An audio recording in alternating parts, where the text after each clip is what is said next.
Hi, everybody. My name is Arthur Holland Michel, and I am a senior fellow here at the Carnegie Council for Ethics in International Affairs. And it is my great pleasure to be joined today by someone whose work I've admired for a very, very long time, Chris Gilliard.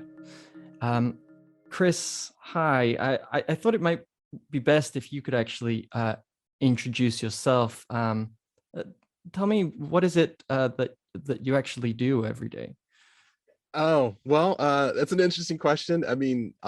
It's probably separated into two main things. I am an English professor by day, and by night, I'm a privacy researcher, and um, I hesitate to use the word expert, but I'm a scholar who researches surveillance and privacy, and particularly how that affects marginalized communities. And I spent a lot of time cataloging ridiculous, absurd, and obscene examples of invasive and extractive technology, most of which I then put on Twitter and make snarky comments about. And to those listening, if you are on Twitter, I highly encourage you to follow Chris's account, which is at hypervisible. Um, and really, it's that side of your work that I wanted to focus on today.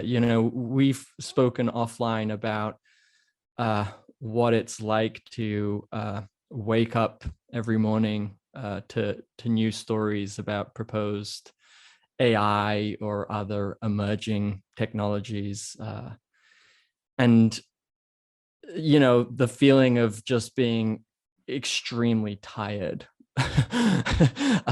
when we see these stories. And I wanted you to just sort of explain why it is, and to perhaps give some examples of, I don't know, perhaps some recent stories that have given you that old familiar feeling. Yeah, I think why it is interesting because I think so much of this is just a gigantic hype cycle, that there is a tremendous amount of money and resources put into making the claim that technologies can do a certain thing, whether or not they could actually do that thing. So that the real investment is in making people, institutions, governments, um, schools believe that such a thing is possible and Mm. also desirable. In many cases, it's neither. But there's a tremendous investment in making that seem like a reality, so that these companies can profit from it, and that a select few individuals can profit from it as well. Mm. uh in terms of what that's like, I take so I don't take joy in it, in that I wish I could be doing something else, right? Like, I wish I didn't wake up to stories of AI that claims to be able to detect whether or not you're lying. But I do take joy in kind of exposing it, and pointing out the ridiculous nature of it. I just wish that these things weren't continuing to harm communities that I care about, and democracy in the world as a whole. Yeah. I mean, another side of it is that you have no shortage of material to expose. I mean, it seems like every single day there are more stories than the previous day, and that these stories somehow are able to outdo the previous day's story in terms of the claims that they're making or the potential harms. I'm wondering if you could maybe share a couple of recent stories that have particularly, you know, caught your attention, that you've been uh, pondering in the last couple of days. And again, just to give a sense that this is happening nonstop. We're not just talking about one story a week. You know, we're talking about multiple stories a day that sort of catch our attention. Yeah, it's a literal fire hose. I mean, the a couple that I noticed just from looking at my own tweets is, the discussions about an edit button on Twitter, um, the move that Meta, formerly known as Facebook, is doing, where they're developing their second form of currency after the first one failed, Mm. lovingly referred to as Zuckerbucks. Mhm. The world coin process, where some venture capitalist is dispensing orbs that scan people's eyeballs, and in return for that, for their biometric information, he is promising these people X amount of cryptocurrency that they're encouraged not to spend, but that in the future they will be able to spend. And of course, they're trialing this in poor countries. Um, and then, as I think I referred to earlier, the artificial intelligence that claim, or people who are making apps that they say uses artificial intelligence to diagnose mental illness, based solely on either the movements of someone's face or the sound of their voice. Um, and the claim is that this is going to revolutionize mental health, but the article has no mention at all of the ways that not only this may not work, but all the ways it will be leveraged to further harm marginalized communities. Well, why don't we sort of run with those last two stories that you shared, because I've certainly been losing a bit of sleep over them myself as well over the last couple of days. I mean, and the question I'm about to ask, it may seem to have an obvious answer, but because these things keep happening and keep getting reported on in a way that doesn't answer this question, I mean, what are the specific harms that you could anticipate from apps that claim to use AI to diagnose certain disorders, or these orbs that collect biometric information in return for a as yet non-existent cryptocurrency? I mean, how are Yeah. people going to get hurt? Well, I mean, the list is so long, it's hard to even know where to start. So I will just say that there's a long history, not, I mean, there's a long history of the world in which uh, mental um, illness and disabilities are used to stigmatize people, to set them off, to marginalize them, to institutionalize them. And so the article starts out with a very general premise, which is that it would be better if more people had access to therapy and healthcare, in terms of well, okay, I'm struggling with the right way to say this. The article starts out with the claim that it would be better if people had better access to therapy and healthcare. But the solution it poses is that we could now use AI to diagnose people. And so there's two really big problems with it. One is that depending on who you ask, right? And I am in the company of the skeptics. Not only can this not work, it's never going to work. Um, but also, again, the ways in which this could be used, and I shouldn't even say it as a potential, not the way in which it could be used, the ways in which it will most definitely be used to stigmatize, to marginalize, to institutionalize.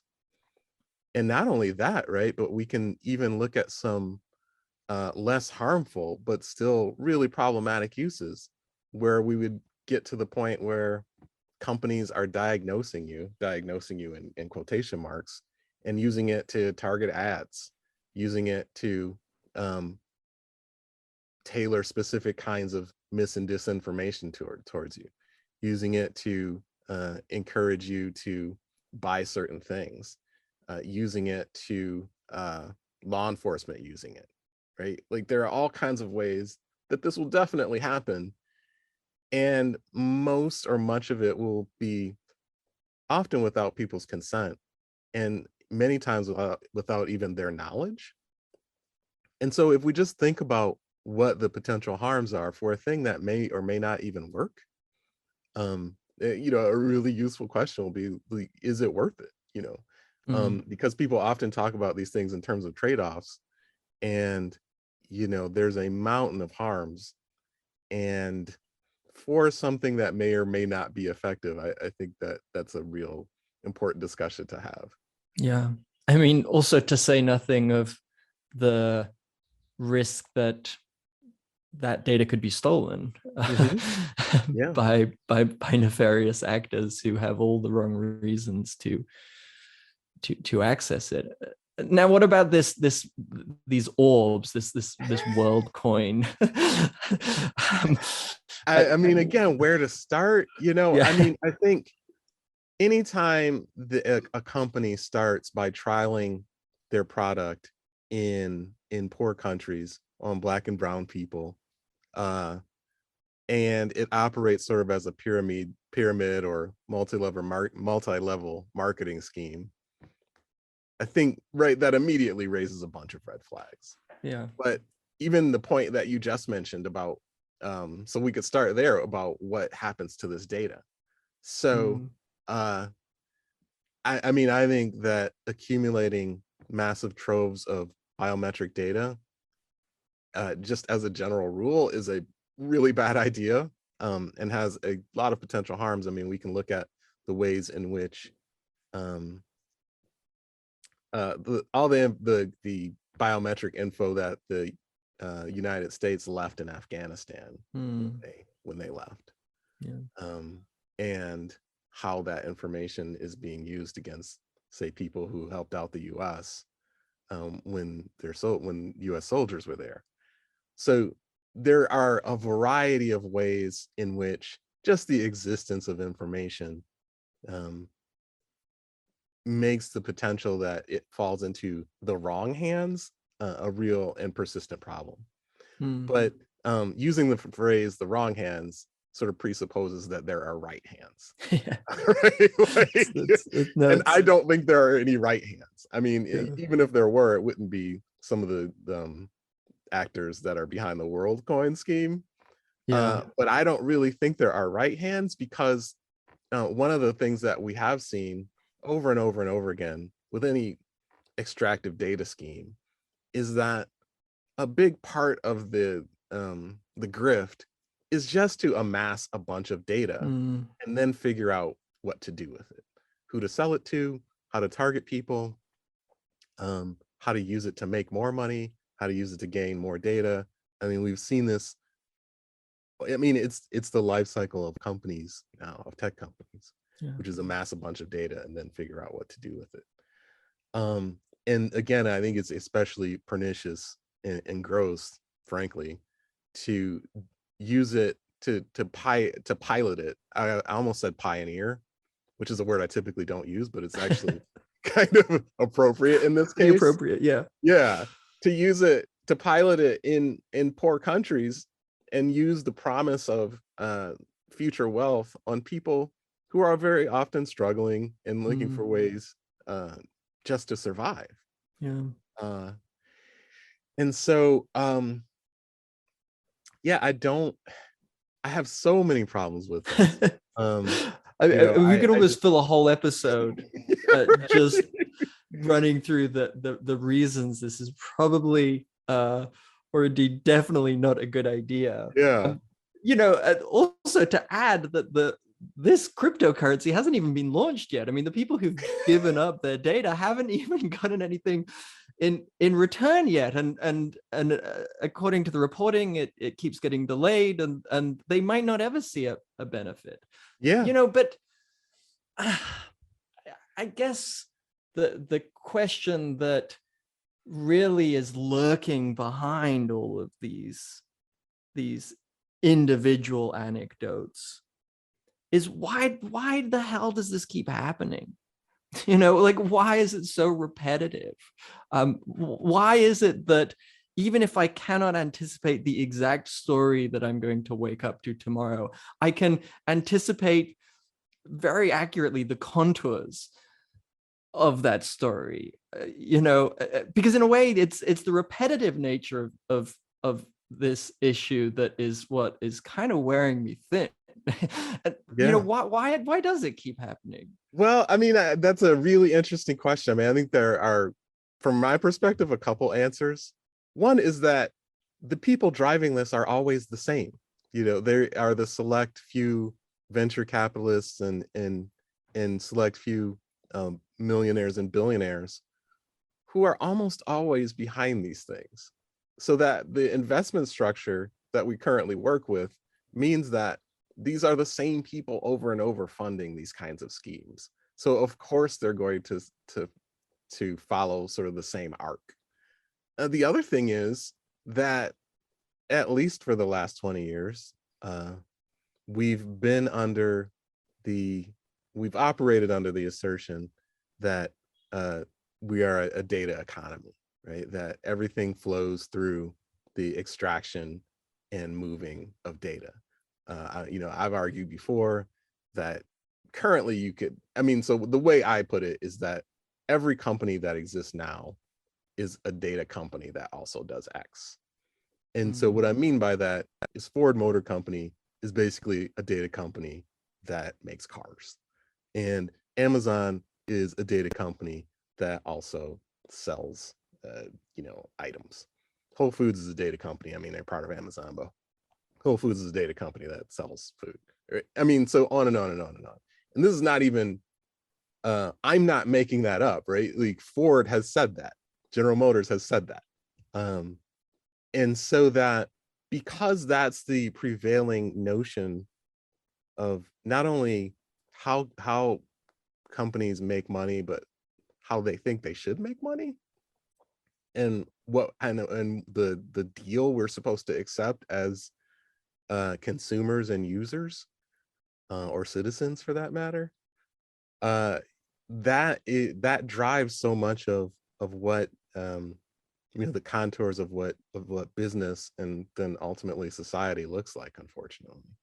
I mean, if you zoom out a bit from that, it also feels like these stories, they challenge this notion that is oft repeated that, technology is either good or bad. It really just is a matter of, how you use it, that it's a neutral, it's a neutral thing, any technology. And if a person uses it for ill, then it will cause harms. But if a person chooses to use it for the benefit of humanity, then it will have a net positive. And, given how many stories of harm we're seeing and how few stories of net gain we're seeing,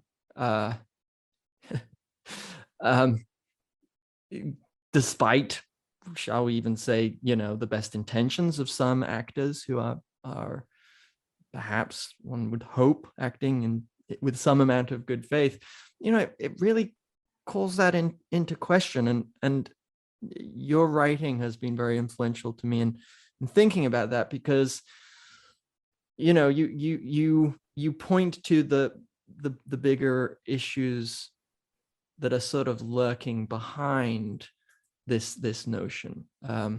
You've written, for example, that surveillance technology always finds its level, which is a haunting phrase, because it really runs very much against this notion that surveillance technology is neutral, and it doesn't gravitate toward one particular application or another. And so I'm wondering, why is it that these technologies always seem to find their level, and beyond just the nature of the economy that we live in, what does this say about, I don't know, I mean, inequality? I mean, it seems that ultimately we come back to these non-technical issues that are at the root of it, right? I mean, my fundamental assertion is that most of these things are assertions and instantiations of power. And so that a particular surveillance technology, for instance, or a particular predictive technology, ultimately is going to be used to surveil and predict against the less powerful, or the people for whom these devices, are are leveraged against, right? And so what I mean by that, to make that more clear, is that even if everyone all the time is always surveilled, and so from the unhoused person all the way up to millionaires and billionaires, right? So we imagine just a society where everyone's constantly surveilled, um, that we're unfortunately moving closer and closer to. The way that power will be exerted on the most vulnerable is far different than it will be towards the more powerful, to the extent, I mean, they're like, as you move further and further up that level, uh there'll be no accountability, and no, punishment is not the right word. I mean, Foucault sort of pops by, but punishment is not the right word, but no consequences. And so, because these technologies are often um, instances of power, then it's really important to understand them in that regard, and to question the idea or assertion that somehow, if we have enough of a technology, or if it's in the hands of everyone, it's going to make things more equal. Again, I fundamentally reject that assertion. Here at the Carnegie Council, we talk a lot about AI ethics, and what you're talking about raises some very uncomfortable questions for the notion of AI ethics. Because if uh, every technology is an instrument or vessel of power, then just, I don't know, slapping a couple of, in most cases, voluntary rules on that technology or its use, or you know, uh, even making the claim that, oh, this technology will be accountable or transparent. I mean, that seems to be fundamentally incompatible. If a tool is an instrument of power, then there's no way that it will be accountable. I mean, is that in part what you're getting at, that perhaps even the way we talk about AI ethics misses a bigger issue? Yeah, I absolutely agree. And I think that we've very much moved away from discussions about whether or not something should even exist, right? That again, we've been fed uh a line of reasoning. So I'll use a very concrete example. There's a sort of a brouhaha going on Twitter right now, where a computer scientist argued that there were positive use cases for an AI that could determine whether or not someone was gay. Okay. And so, let's just get this out of the way. First of all, it's not possible to do that. But second, even if it were possible, it's not desirable. And so, and one of the claims that someone made was that, and it's not unique to this person. A consistent claim is, well, someone's going to build it. Okay. And so, as we get down the line with these things, right? Like, one of the that someone is going to build it claim is, I think, one of the most, or even the sort of proof of concept thing, where someone does something to prove that it's possible to make it, I think are two of the most harmful ideas that, and we've been burdened with over the last 20, 30, 40 years. uh Mm. and so, but we really need to have discussions about whether or not certain things even should exist. uh and I think that that's been lost, that there's been, I mean, kind of famous lines about, we got so enamored with whether or not we could do something, we forgot to ask whether we should do something. Yeah. And it's like a cliche from a movie, but it's also accurate. I mean, there's so many things we probably shouldn't build, but that has gotten lost. And because these things are largely often instruments of power, uh, yeah, I think there should be a lot of questions about whether or not we should build them in the first place. Yeah.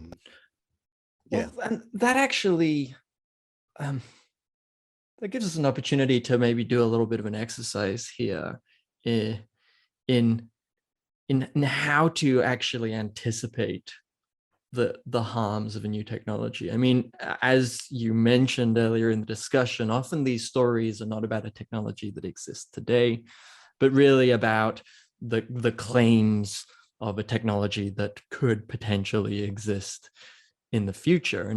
And that potentially gives us an opportunity to get ahead of some of the on the ground harms that said technologies, if they were created, would no doubt incur, for the most part, on, as you mentioned, vulnerable populations.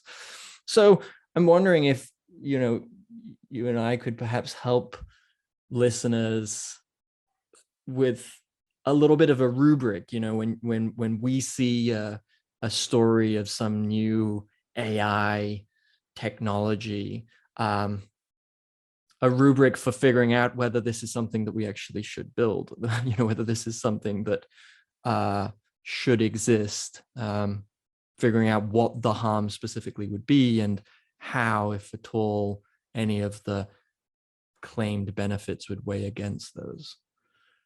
Yeah. So, I think there's a couple questions that I typically start with. I mean, one of them is it possible? Right? I mean, because so many It's a of big these one. things, I mean, so many of these things, the central claim is to that there can be a degree of certainty about which things where there is no such certainty, right? Being able to predict a person's trajectory, being able to predict a person's inner state, being able to predict events that will occur in the future, things like that. Like, again, many of these are based on predictions or assessment. Is that thing possible is like a really important question to ask. And if it's possible, is it desirable, right? If it works, is the thing that it claims to do an ideal thing, right? Like a thing we want? What communities were involved in making that thing? Were those communities, are those the communities who will be affected? Under the ideal use case, who is going to be harmed, whether this thing is accurate or not, and in what ways it's going to be misused in quotation marks, because it most certainly will be. And so I mean, those are a couple of questions I start with. What problem does it solve? Yeah, Is that's the a big thing one. right? Is it better than the existing thing that we have? Or does it create more problems than it solves?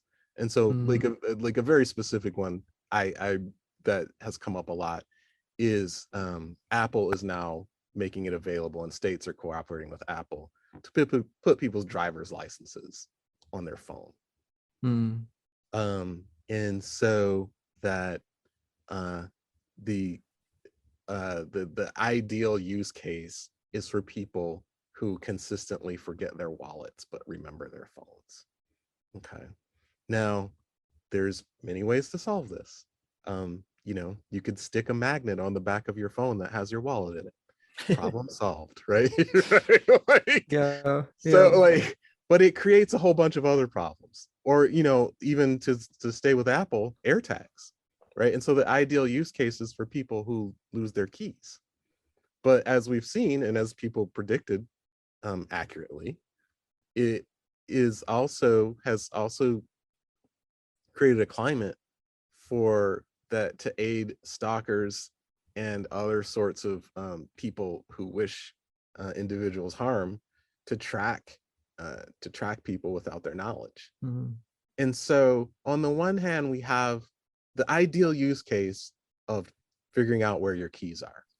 Okay, that's like the best thing they can come up with. I lost my keys, and again, there's really simple analog ways to solve this. Leave them in your pants, put a hook by your door. Yeah. I mean, there's ways to solve that. Yeah, I think we're smart enough to figure that one out. without an engineering degree. And people have been solving that problem in a variety of ways, make multiple copies, right? Yeah, And all of those don't enable stocking. yeah, And so I think we need to figure out in what way does the problem, even the ideal use case, in what way does that, what is the trade-off for having this thing that we're saying is better? And so if the best use case is finding my keys, and the other prominent case is people being stalked, I think probably people should find a better way to keep track of their keys. yeah, Um, yeah. yeah, But there are even stories where the net positive of the technology is kind of unquestionable, but the risks are sort of commensurately massive. I'm thinking about one recent story where these researchers who developed this AI system for coming up with new drugs, medical drugs with reduced toxicity, something that, we could all probably agree, yeah, I mean, that's solving a pretty significant issue, coming up with new drugs and making sure they don't poison people. But the researchers in an experiment, they flipped essentially the logic of the system to design drugs with increased toxicity, and in a couple of hours it had produced thousands of designs for new toxic compounds, including known chemical warfare agents like VX. It's not even cases where a system has, if it were to perform as desired, like an unquestionably positive benefit to society, that the harms are still there, and they're massive, right? So what troubled me about that story, though, is I read various accounts. I would say at least 6 accounts, and a line, not verbatim, but a line that came up consistently in all the accounts is the researcher said, "We never thought about this before up till now." Okay. Yeah. And this is a little bit of the problem with some of the ethics discussions, right? Is that I'm not in that field, and that's a thing that would have immediately occurred to me. And Yeah. so I wonder a little bit about the oh I'm struggling to find the right word. Like I wonder a little bit about the insights of people who use these systems, design them, employ them, work with them, because this seems to be a very obvious, and it's easy for me to play Monday morning quarterback, right? But it seems to me to be a thing you would think of pretty early on, right? I mean, what are the potential harms? Or how might this Perhaps be? it's, Yeah. I mean, perhaps it's partly that, these perceived use cases, they have such an allure to them, and that allure is so kind of intoxicating that it kind of potentially could blind one to any of the downsides. Like just the idea of finding a technical solution to this vexing challenge is so it's just so irresistible. That it's that it's hard to see it as being anything but. At the same time, as you mentioned, that there are also these stories of a system just providing another kind of irresistible solution, which is solving a problem that nobody really asked for a solution to. I've been spending a lot of time today thinking about this new open AI system that can make paintings or make images if you give it a prompt. You say, oh, a koala playing basketball. It'll produce a picture of a koala playing basketball. And what I've been trying to get people to tell me today is, well, what how does this benefit humanity? Which is really that's the mission statement of the organization that created this system. you Yeah. know, one person, in good faith and earnestly, and I appreciated this interaction, uh, uh, said to me on Twitter, well, it'd be really useful if, like the night before you have to give a PowerPoint presentation, you need to create some graphics. Like, okay, well, you know, like, what? Just don't procrastinate. I don't know. I mean, like, I feel like Yeah. there are, make your PowerPoints maybe more than a few days in advance. But I guess in our last few minutes, I have to say, it's so lovely speaking to you, and we've been laughing a lot in this conversation, but we're laughing in part because like there's no other coping mechanism that I can really Yeah. think of for this stuff. But we've been talking about some really uncomfortable questions. This notion that AI ethics, as broadly understood, is kind of meaningless in the absence, perhaps, of measures that address underlying structural inequality. Something that AI ethics, at least at a policy level, doesn't address. Issues, as you mentioned earlier, about how these stories are occurring in part because that's how companies make money these days, because it's a data economy, all of which is enough to give one very little hope for the future. And yet I was wondering if in the last couple of minutes you could tell me, I mean, are you optimistic, or is there anything that does give you hope or reason to be optimistic about the future? Well, I am by nature a pessimist, but there are reasons, I think, very worthwhile reasons to consider that the way in which it is not the way in which it has to be. And so a couple of things I point to. I point to the ways in which people overall in the last several years have become much more aware of how these systems touch our lives in so many different ways, whether it's what kind of job you get, if you can get a loan, if you're considered a criminal, on and on and on and on, right? That there is no one whose life is unaffected by these systems.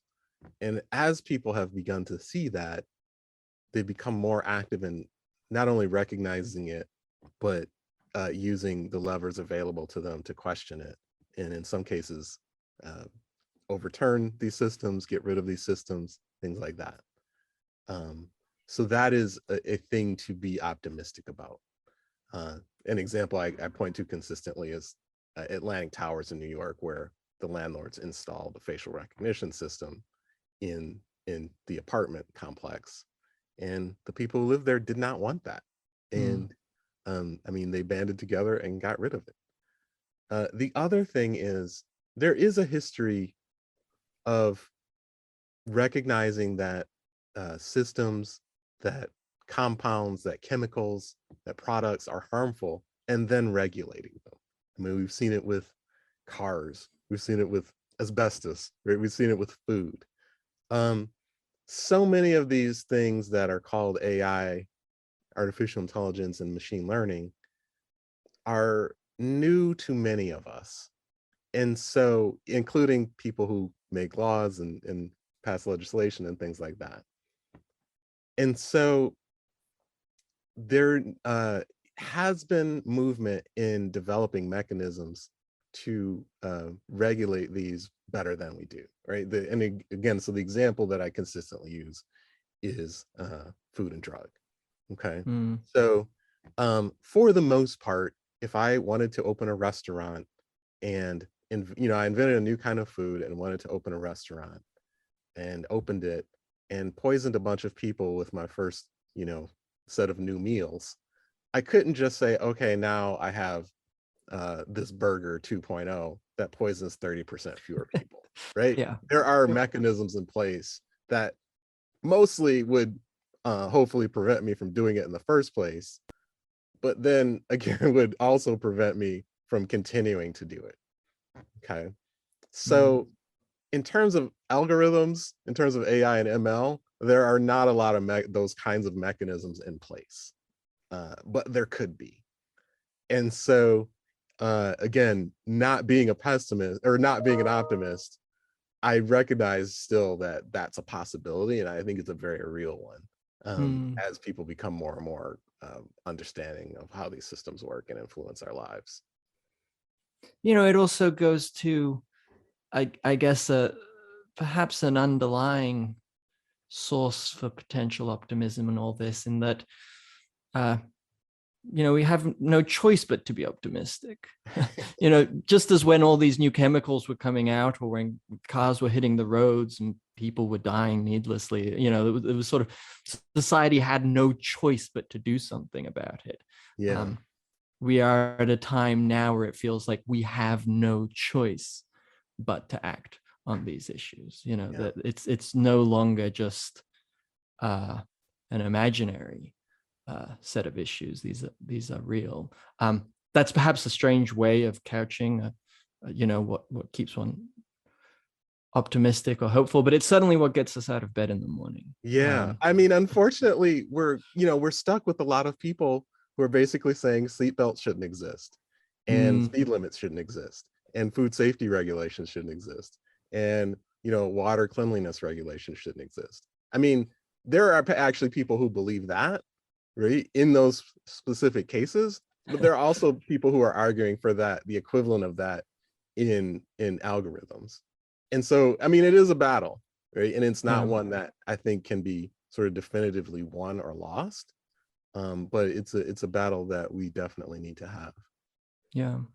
Well, I will just add that a source of optimism for me, and I think what should be a source of optimism for our dear listeners and for a lot of people out there, is that there are people like yourself who are working day and night on these issues, often losing sleep over them, and I think if we do find a way to work things out, it'll be in no small part thanks to your efforts. So I want to thank you for that, and also thank you for joining us today for this discussion. I've really enjoyed it, and yeah, we'll hope to have you back sometime soon with more stories of this dystopian future that is being engineered for us every day. Yeah, absolutely, my pleasure. Thank you very much.